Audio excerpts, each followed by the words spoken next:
అడుగుని నడిపిస్తున్నా ఏ దేవి వరము నీవో చిరు నీడలేల కనులా ఆయువడిగినది నీడే గగనం ముగియు దిశ నీవేలే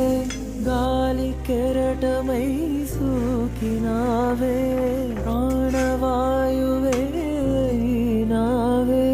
మదిని ఊయలోగే